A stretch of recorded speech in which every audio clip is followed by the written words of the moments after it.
అందరికీ శ్రీకృష్ణ జన్మాష్టమి శుభాకాంక్షలు. మనం శ్రీరంగం టెంపుల్ స్వామిని దర్శించుకుంటాం. స్వామి గర్భగుడి పైభాగం ఇది దర్శించుకోండి. స్వామి పైభాగం దర్శించుకునే మనం దర్శించుకున్నంత అద్భుతమైన ఫలితం వస్తుంది. అలానే మనం ఇక్కడ స్వామి పౌలింపు సేవలో అమ్మవారి శ్రీదేవి భూదేవి సమేతంగా ఉంటారు. ఎంత స్వామి దర్శనం ఇలానే ఉంటుంది. ఇది న్యాచురల్.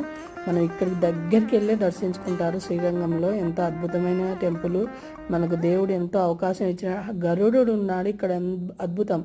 గరుడు అన్ని చోట్ల ఇలా కూర్చొని ఉంటాడు, ఎప్పుడు రెడీ అవుతుంది. కానీ ఇక్కడ నమస్కార ముద్రతో స్వామి తన పైన అన్ని పాములను పెట్టుకొని ఎప్పుడు నమస్కారంగా కూర్చొని అత్యద్భుతమైన శిల్పం. ఈ శిల్పాన్ని దర్శించడం వల్లే మనకెన్నో అద్భుతమైన స్వామి ఎప్పుడూ కూర్చొని స్వామి సేవకై ఉంటాడు. అలానే లక్ష్మీదేవిని ఇక్కడ స్వామి స్వయంగా ఆ విగ్రహాన్ని ఇచ్చినాడు. స్వయంగా అమ్మవారు ఇక్కడ ఉంది అని మనం దర్శించుకుందాం.